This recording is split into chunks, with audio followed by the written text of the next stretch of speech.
we think about the State Department definition, which seeks to codify what anti-Semitism is, it's such a flawed definition that it can virtually encompass any particular act without any real regard for context, although it pretends that it does.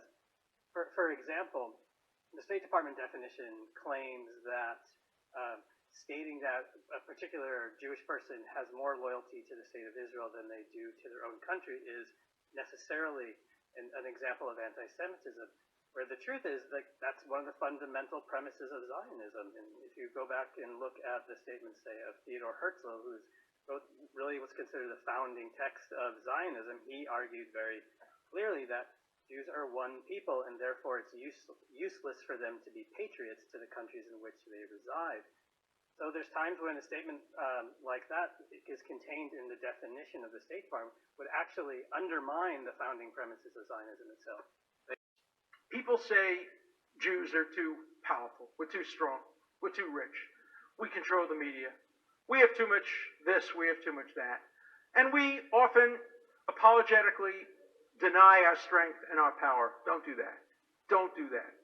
We have earned the right to influence public debate. In my opinion, the Democrats have gone very far away from Israel. I cannot understand how they can do that. They don't want to fund Israel. They want to take away foreign aid to Israel. They want to do a lot of bad things to Israel. I have said to people when they ask me, if this capital crumbled to the ground, the one thing that would remain is our commitment to our aid. I don't even call it aid, our cooperation with Israel. You know, I used to say, early on when I was a kid, I'd say, when I was a young senator, I'd say, if I were a Jew, I'd be a Zionist. I am a Zionist. You don't have to be a Jew to be a Zionist. I have to look at any secular areas around where Jews are called on. See, the Jews are all over the government.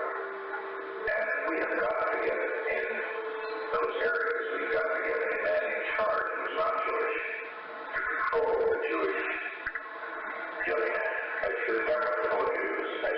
If you go back and look at the statements, say, of Theodor Herzl, who's really what's considered the founding text of Zionism, he argued very clearly that Jews are one people, and therefore it's useless for them to be patriots to the countries in which they reside.